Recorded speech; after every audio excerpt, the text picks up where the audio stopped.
കുറേ ആയി ഗൈസ് ഒന്ന് വീട്ടിലൊക്കെ പോയിട്ട്. കോട്ടയത്ത് നിന്നുള്ള രാവിലെ 9:30 പരശുരാമനാണ് കയറിയത്. കണ്ടില്ലേ, ബാഗൊക്കെ സെറ്റാ. കയറിയ പാടെ അഭിരാമനൊരു മോഹം. സൈഡ് സീറ്റിന് വേണ്ടി അഭിരാമൻ ചേട്ടൻ ഒന്ന് ക്ലാഷായി. പിന്നീട് അവിടെ എന്താണ്ടത് ഞാൻ പറയണ്ടല്ലോ. ആ ടിഷ്യൂ പേപ്പർ കൊണ്ട് ആ കണ്ണീരൊടുക്കുന്ന രംഗം കണ്ടാൽ തന്നെ അറിയാലോ. എക്സാം ആയതുകൊണ്ടാ പാവം കുറെ കാലത്തിന് ശേഷം ഫോൺ തുറക്കുന്നു.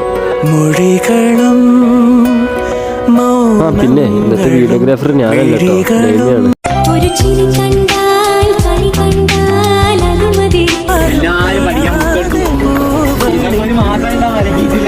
അപ്പുറത്തെ ബോഗിലുള്ള എമ്മയുടെ എന്തോ വിലപ്പെട്ടതാണ് കവറിൽ. അത് കൊടുക്കാനാണ് അഭിരാം പോയത്. പക്ഷെ തിരിച്ചു വന്ന പാവം ഞങ്ങളെ കാണാൻ വേണ്ടി ഓടി പിടിച്ചു വന്നു.